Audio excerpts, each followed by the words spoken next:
যাই আসুক আমাদের আটকাতে পারবে, আমরা আশাবাদী জয়ের ব্যাপারে। ড্রাইভিং ফিল্ড কালকে থেকে তো শুরু হবে, এর আগে তো মন মতো হয়নি। এখন দেখি সামনে কালকে থেকে কি অবস্থা দাঁড়ায়। অভিযোগ একটা দেওয়া ছিল আমাদের পক্ষ থেকে, বাকি আর কিছু জানাই। কালকে থেকে বললাম তো শুরু হবে, দেখি এই 17-18 দিন আশা করছি লেভেল প্লেইং ফিল্ড ওনারা যারা দায়িত্বে আছে সবগুলো ঠিক করবে। আর যেগুলো শুনলাম এগুলো মেনে চললে তো নির্বাচন সঠিক হওয়ার কথা। আপনাকে নিয়ে তো বিভিন্ন সময় বিভিন্ন ভাবে আমরা দেখছি যে অনলাইনে বা বিভিন্ন মাধ্যমে নানা ধরনের পুরনো ঘটনাগুলো সামনে নিয়ে আসছে। এতে করে কি আপনি মানে কোনো প্রশাসনিক বা আইনগত কোনো ব্যবস্থা নেবেন কিনা, আপনি বিব্রত কিনা? এইগুলো আপনারা নিজেরাও জানেন, সেই 19 সালের 23 সালের অনেক বছরের আগের এগুলো রাজনৈতিক প্রতিহিংসা বা উদ্দেশ্য প্রণোদিতভাবে নিয়ে আসছে। এগুলো আমি কিছু মনে করি না, যে যা করছে।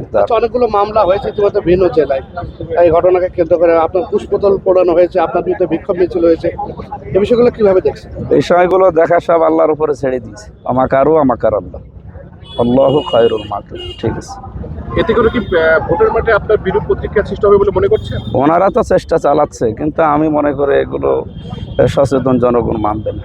সব বুঝে ফেলেছে মানুষ যে এগুলো রাজনৈতিক একটা প্রতিহিংসা বা ষড়যন্ত্র। কিন্তু আপনার যে বক্তব্যগুলো নিয়ে এখন বিতর্ক হচ্ছে সেগুলো আসলে ঠিক ছিল কিনা আপনার দিয়া? মানে আমি তো সেই 23 সালে 19 সালেই তো ভিডিওর মাধ্যমে লাইভে তো জানিয়ে 1 ঘন্টা 2 ঘন্টা কথা বলতে গেলেছি, সব টান হয়। ওর কারণে আমরা অন্তত সংশোধন করে নিয়েছে নিজেকে ওই বিষয়ে, এবং যাদের কারণে ওগুলো করেছি তাদের কাছে এরপরে আবার কি আছে।